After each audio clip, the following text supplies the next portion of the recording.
1945, when the guns fell silent and the magnitude of what had been endured and accomplished began to sink in, Audie Murphy found himself the most decorated American combat soldier of World War II, having earned every major U.S. combat award, including the Medal of Honor, the Distinguished Service Cross, 2 Silver Stars,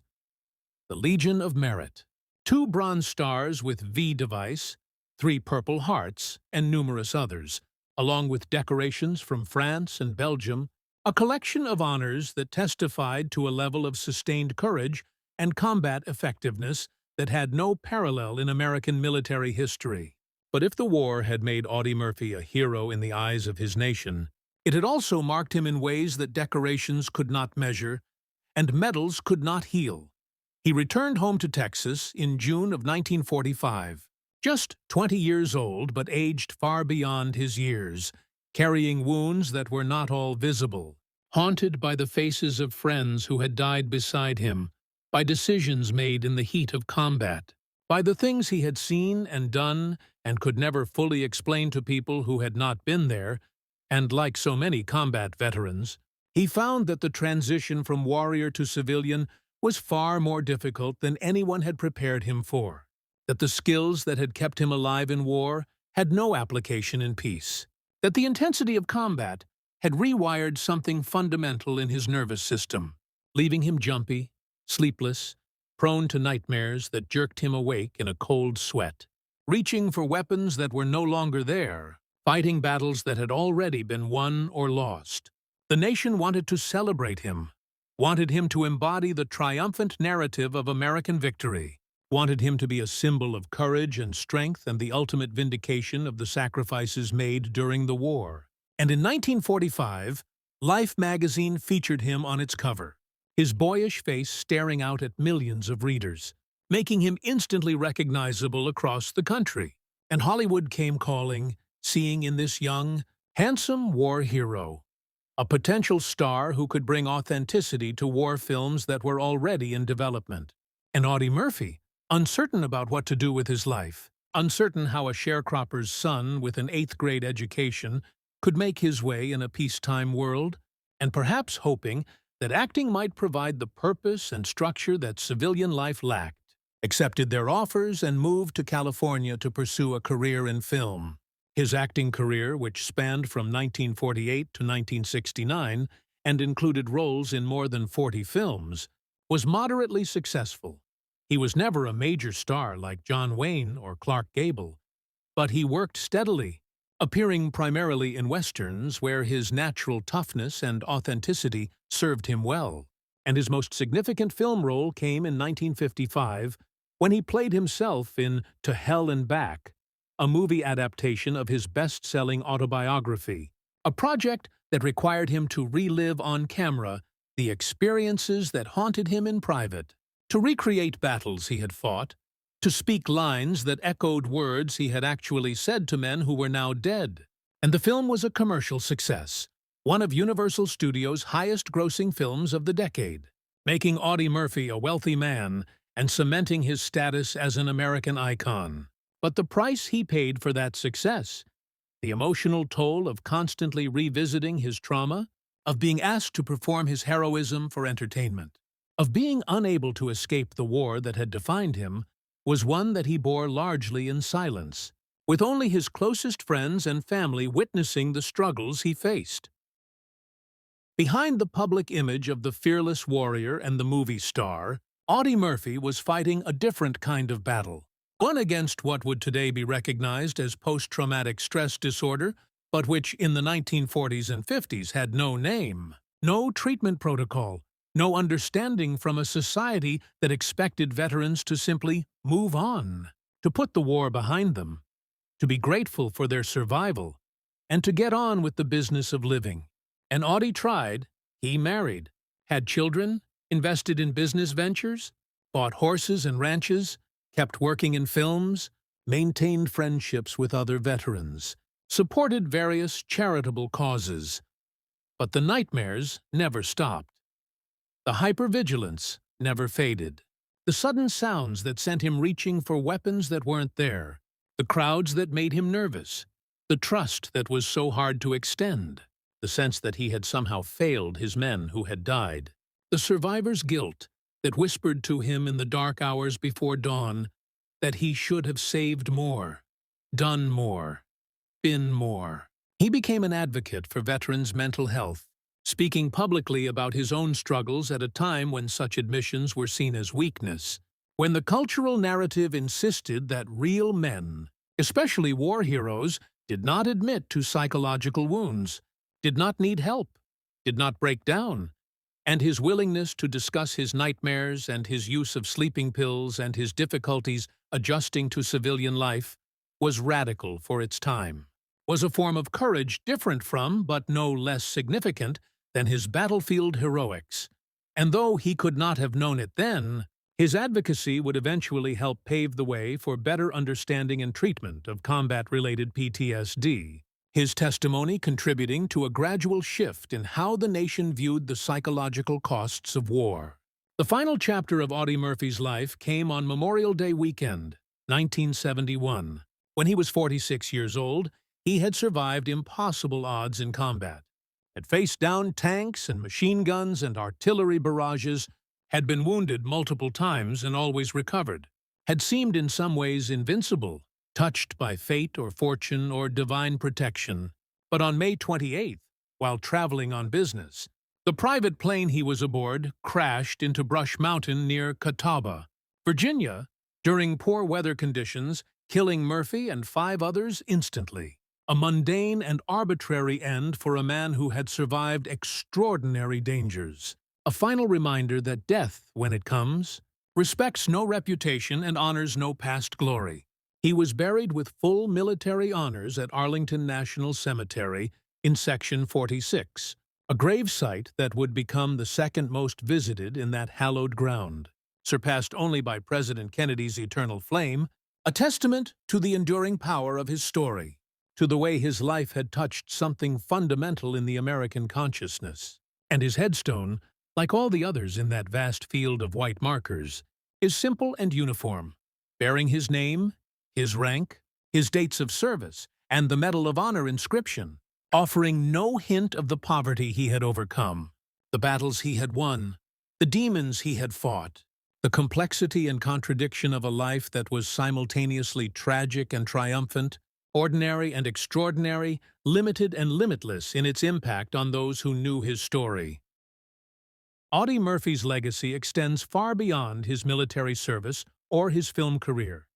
He represents something essential about the American experience, about the capacity of individuals to rise above their circumstances, to find within themselves reserves of courage and strength they never knew they possessed, to make choices in moments of crisis that define not only their own lives, but the lives of others. And his story resonates because it contains all the elements of mythology while remaining grounded in historical fact, because he was simultaneously superhuman in his achievements and deeply human in his struggles, because he never claimed to be anything special, never pretended that courage meant the absence of fear, never suggested that his actions were anything more than what duty required, what his men deserved, what the moment demanded. In the decades since his death, countless books have been written about him, documentaries produced, honors bestowed, and each generation seems to rediscover his story, seems to find in his life lessons that remain relevant regardless of the changing times. In an age that often celebrates mediocrity and excuses failure, his example stands as a reminder that excellence is possible, that adversity can be overcome, that individuals still matter, that choices still have consequences, that courage, however we define it, remains the virtue that makes all other virtues possible. And while the specific circumstances of his heroism, the burning tank destroyer, the German attack, the frozen field in Alsace, are unique to his time and place, the essence of what he did, the decision to stand when others retreated, to fight when others fled, to hold the line when the line seemed impossible to hold, is timeless and universal, applicable to any struggle, any challenge, any moment when fear whispers retreat and courage demands advance. The boy who grew up in the Texas cotton fields, who learned to shoot to feed his family, who was told he was too small for military service, who was orphaned and poor and seemed destined for obscurity, became the most decorated American soldier of the 20th century, not because he sought glory or craved recognition, but because when history called, when duty demanded, when his fellow soldiers needed someone to stand between them and annihilation, he refused to yield, refused to calculate the odds, refused to accept defeat. And in that refusal, in that absolute commitment to something larger than himself, he transcended his own mortality and became something more than a man. He became an ideal, a standard, a reminder that within even the most unlikely among us lies the potential for greatness,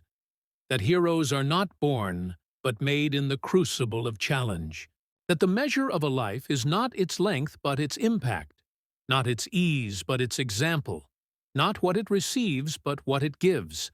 And Audie Murphy, who asked for nothing and gave everything, who survived the war but never really left the battlefield, who carried his wounds both visible and invisible with a dignity that refused self-pity and rejected celebrity, who spoke for veterans when no one else would listen, who showed that admitting vulnerability requires its own form of courage, who lived just 46 years but left a legacy that will endure as long as people tell stories of courage and sacrifice and the indomitable human spirit, stands now in memory as a testament to the possibility of redemption through service, to the power of one individual to change the course of events, to the truth that in our darkest moments, when all seems lost and the rational choice is surrender, there sometimes emerges from unexpected places a figure who simply refuses to accept the inevitable, who stands alone against the storm, who holds the line, and in holding it saves not only lives, but the very idea that resistance matters,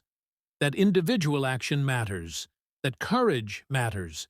and in the end, perhaps that is the most important legacy of all. Not the medals or the movies or the monuments, but the simple, profound, eternally relevant lesson that when everything is on the line, when the moment demands everything you have and more than you think you can give, you have a choice. The same choice that Audie Murphy faced on that frozen field in France. The choice between yielding to fear or standing firm in purpose, between accepting defeat or refusing to surrender, between saving yourself or saving something larger than yourself, and the choice you make in that moment, that single moment when time seems to stop and the entire universe contracts to a single point of decision, will define you more completely than all the days that came before, or all the days that might come after. And Audie Murphy, small in stature but immeasurable in spirit, made his choice, stood his ground, stopped an army, and showed the world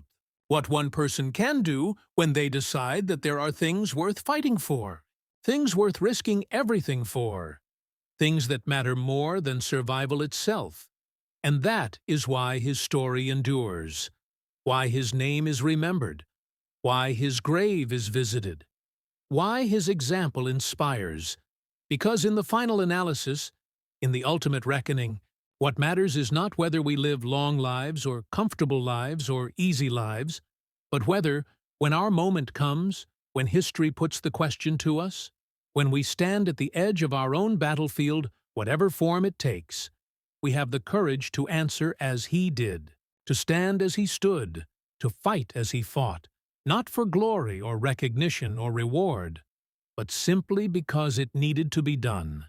because others were counting on us, because surrendering was unthinkable, because that is what it means to be human at our best, to be American at our finest, to be a soldier in the truest sense, not merely one who wears a uniform or carries a weapon, but one who serves something greater than self, who protects those who cannot protect themselves, who holds the line when the line must be held, who refuses to let darkness triumph, who stands, who fights, who endures, and who, in that standing, that fighting, that enduring, lights a flame that cannot be extinguished, that passes from generation to generation, that reminds us in our own times of trial that courage is not the absence of fear, but the decision to act despite it. That heroism is not superhuman, but deeply, profoundly human, and that the distance between ordinary and extraordinary is often nothing more than a choice, the same choice that a small, undernourished boy from Texas made on a cold January day. In France, when he climbed onto a burning tank destroyer and decided that this far and no farther, this ground and no other, this moment and no other, and in making that choice, in standing that ground, in seizing that moment, he became eternal.